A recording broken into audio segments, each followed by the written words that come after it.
Hi everyone, welcome to my channel, Go So Beautiful. My name's Becky and this is episode 3 of Friday Sews. Had a little break for the 4th of July, but I'm back here today and I want to thank all of my subscribers for tuning in and hope that you will continue. You all encourage me so much with your comments, and just the fact that you subscribe has given me so much confidence. If you're new and watching for the first time, I hope you'll enjoy this and consider hitting the thumbs up button and consider joining the other subscribers for my channel. Okay, so what are we going to talk about today? I made a list.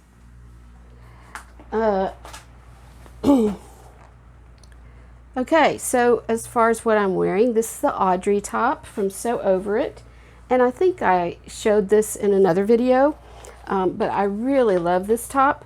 I've made it in a double brush poly, and here's what the pattern looks like. And it has a couple of different options. You can make a tie here at the neckline with a knot, or you can put a bow in it. You can make long sleeves, 3/4 length sleeves, and short sleeves. It's very comfortable and pretty easy to sew. So I really like to wear this. As far as what else I sewed, as I mentioned in my last video, I wanted to sew some wovens, and I had planned to sew Vogue 9363, very easy Vogue, and I wanted to make View B with the handkerchief hem and sleeves. And out of this lovely art gallery fabric, which I had in my stash, I had purchased last year and was just waiting for the right thing to sew it up in.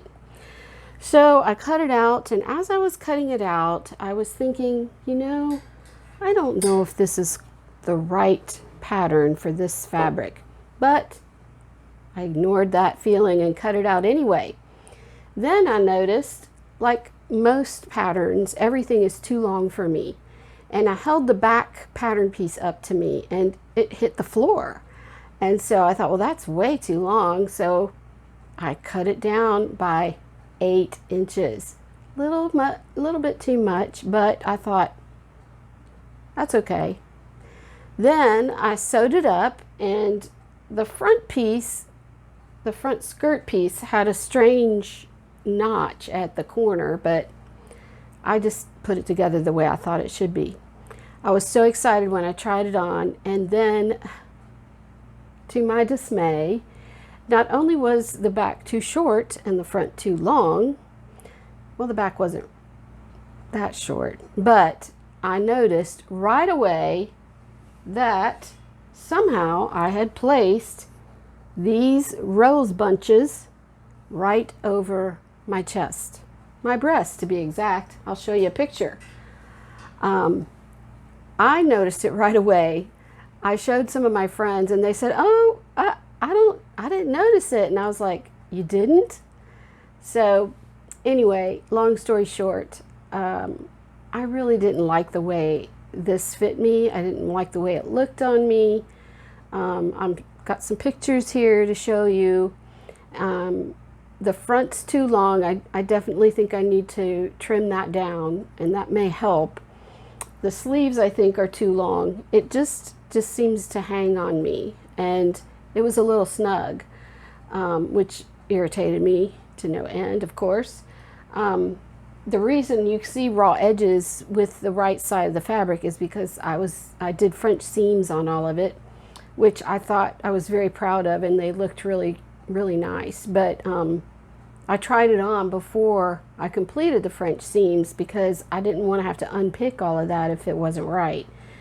So she's going to hang on a rack for a while until I decide whether I want to try and rectify the situation or if I just want to take it apart and make something else.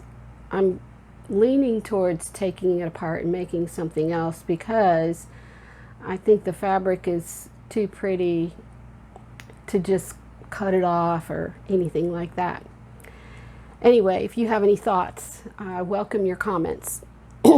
So with that kind of learning experience, remember, I don't like to call things failures or disasters. I like to call them learning experiences. I learned that you shouldn't shorten something by 8 inches until you've tried it on. Okay, next. So I decided I needed something very positive to make me feel a little better. So I made the Kathryn top from Itch to Stitch, and this came out really, really nice. I put a picture up on Instagram, and I'll show you a picture here. But again, this is my favorite knit now, double breast poly, and it's got this pleat detail here at the neckline along with an empire waist that just really is very flattering on me, I think. And oddly enough, it has a woven neckline facing, which I thought was a little bit odd, but it does keep the pleats in place a little bit better. And then the back of the neck is has a just a regular bias, what do you call it, single fold bias tape binding. So I made this, and then I felt like I kind of redeemed myself in terms of sewing abilities. So after that, I thought I'm going to try and finish some of my things I had cut out at the beginning of summer and go back to a woven. And I decided to make this skort. It's View G. This is Butterick 5488, and I had cut it out at the beginning of summer when I said I was going to make a bunch of I needed more shorts, and I had purchased several fabrics for that before my hashtag 60-day no buy challenge.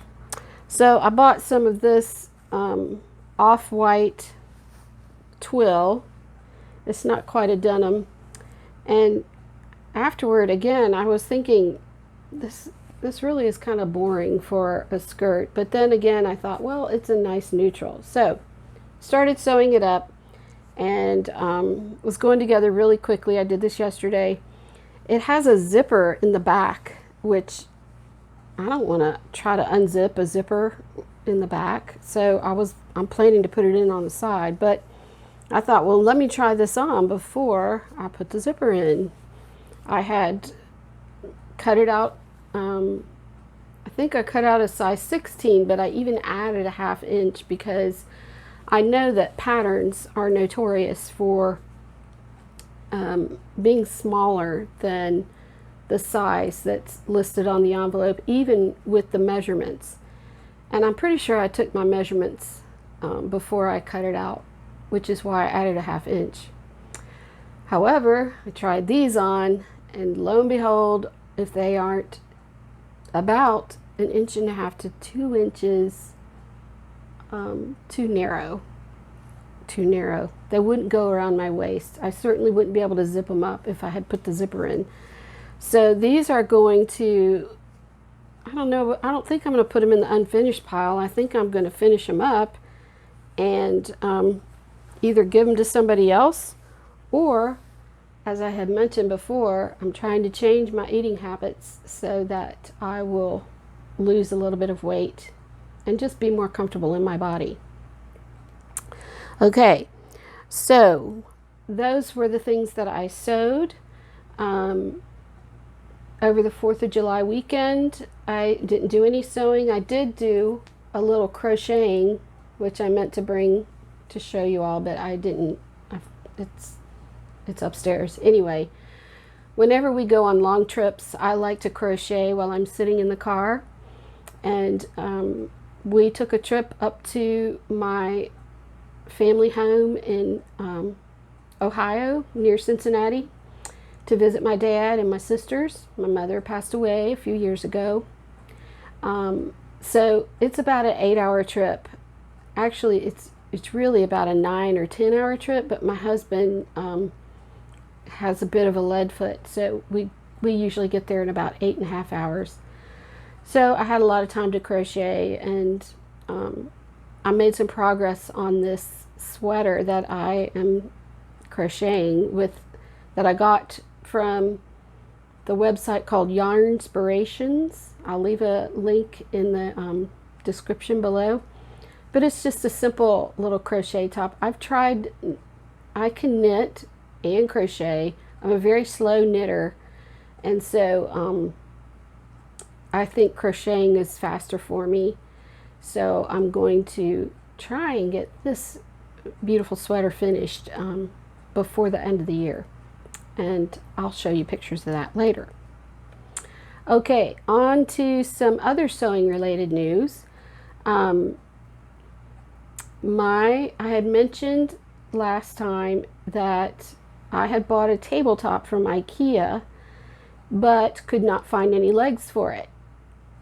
And so I kept checking the website to see if they had them in. They did have them in various states across the country, but shipping is ridiculously expensive, and it would have cost probably as much to ship them as it would to buy them. But me being a little impatient, I thought, let me look on Amazon and see what they had. And sure enough, they had almost the exact same legs as IKEA has for these tabletops. And the only difference was, I think they were about a 1/2 inch longer than the ones from IKEA. I thought, what the heck? It's $30.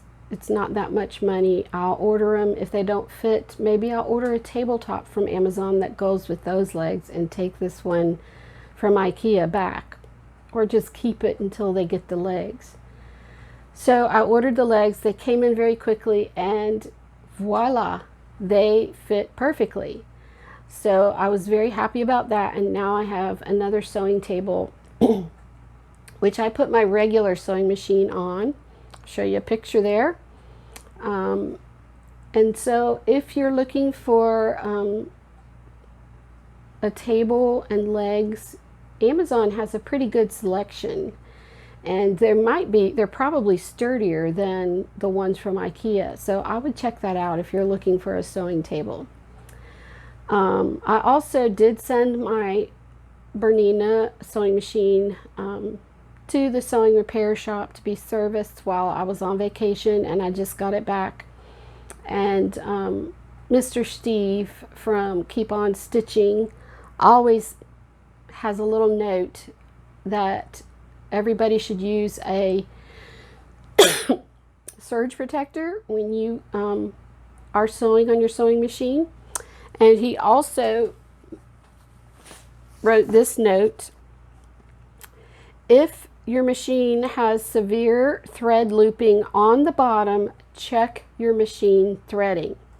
And he's explained this to me before. Sometimes the thread will get twisted as it goes through the tension disc, and it'll pop out of the tension disc, and then that causes the looping on the bottom of the of your stitching. So always make sure your machine is threaded properly, especially if it starts looping up on the bottom.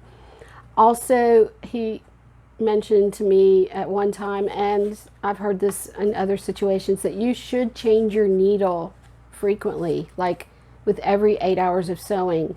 If you can't remember the last time you changed your needle, it's probably time to change it. And I always try to change it whenever I sew with between knits and wovens, because knits do a lot better with a ballpoint needle. Okay, other sewing news. As I mentioned, my hashtag 60-day no buy challenge is over. I did go for 60 days without buying any fabric. I did buy a few patterns, which I'll show you in another video, before my 60-day challenge, but I had a good reason, and I only bought like 4 or 5. So of course, now that the challenge is over, Joann's had a big sale over the 4th of July. They had all of their quick sew and simplicity patterns for 99 cents, wasn't it? Yeah. And of course, when I was I was away in Ohio, but of course they have Joann stores there. And so I went on a Saturday before the 4th of July thinking that it would be overrun with people. There was hardly anybody in the store. My husband wanted to go because he had to go somewhere else, so he dropped me off and went to the Staples store. And I was culling through the patterns and pulling them out, and I get a text, "Hey, I'm on my way back to Joann." I'm like, "What? I've only been here 15 minutes, it seemed like." So it was around lunchtime, and he was pretty hungry, so I had to hurry up and pick out some patterns. I picked out some fabric, and I had to go because he was hungry and I was hungry. And he said, "Why don't you just come back later?" So I was like, all right. So I came home with about 6 patterns, maybe, I don't know. Anyway, I did end up going back out, only this time I went to another Joann store because the first one didn't have one of the patterns I wanted. And it's so fun going to a chain fabric store in another city, at least for me, because a lot of times the layout of the store is different, and it seems to me like they have more fabrics than my home store. So anyway, I picked out some fabric, I picked out more patterns. I'm going to do a video, a fabric and pattern haul video, and I'll post that next week so y'all can see what I got. I did go a little crazy. And it made me realize too that a lot of times I buy fabric without, just because I liked it.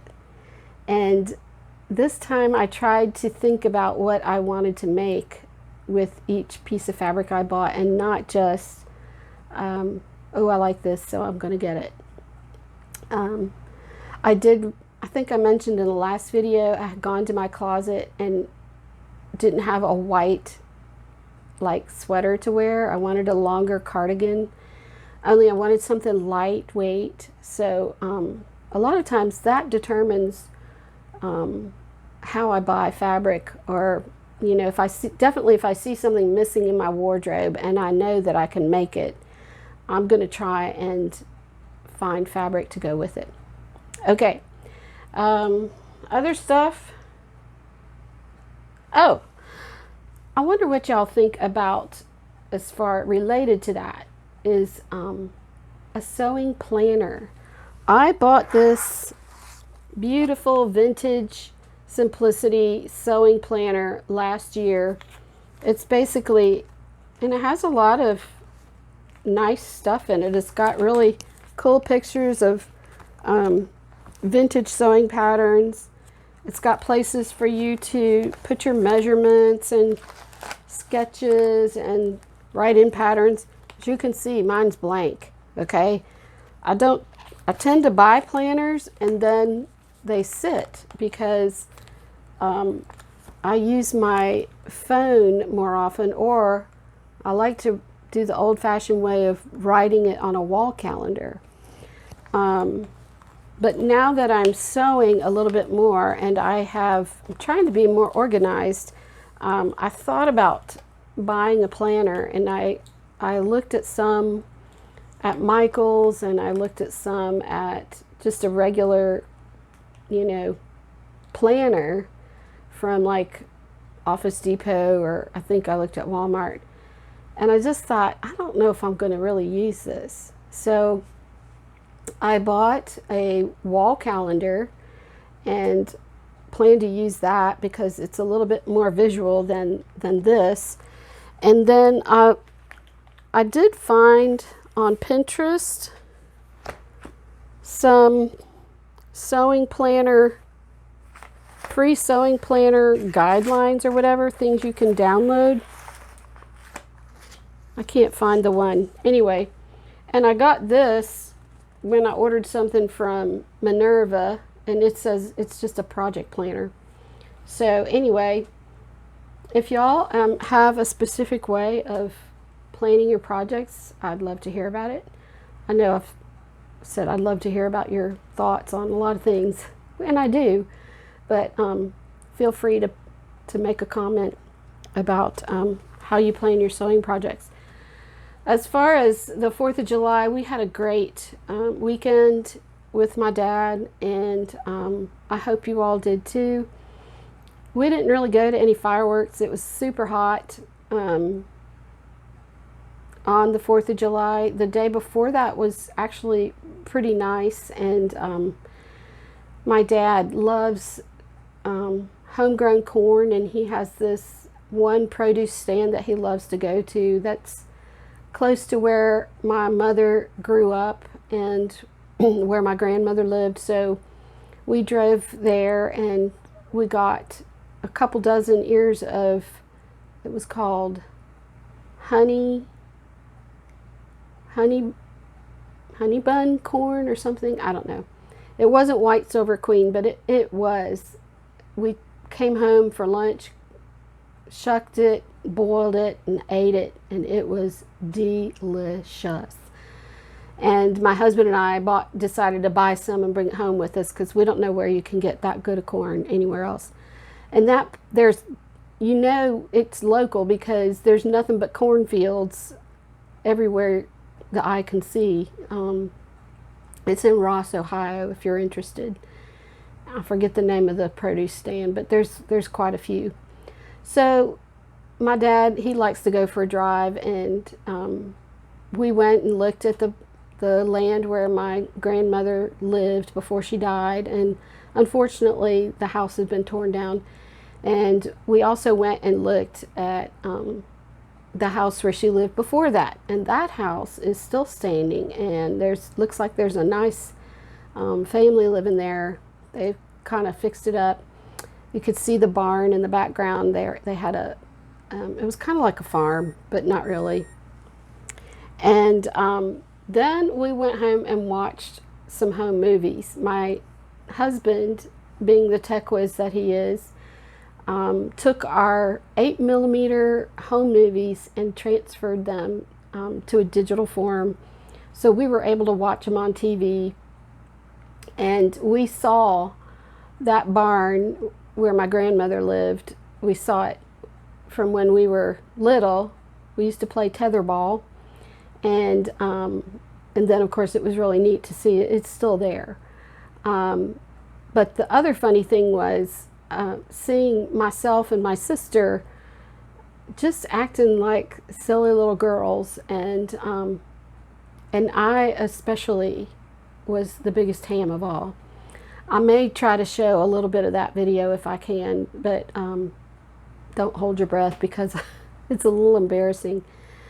But the other thing that we noticed was my mother made most of our clothes growing up, and there were so many scenes of my sister and I wearing matching dresses that my mother had made. And I did post on Instagram a picture of my sister and I in some Easter outfits she had made for us, so I'll put a picture of those up so y'all can see.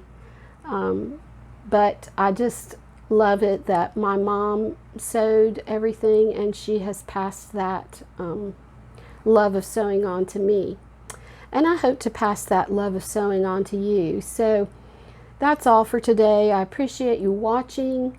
If you've enjoyed this, please give me a thumbs up, hit the subscribe button and the notification bell, and you'll see when more videos come up. So I hope y'all have a wonderful weekend, and I want you all to go sew beautiful things. Bye-bye.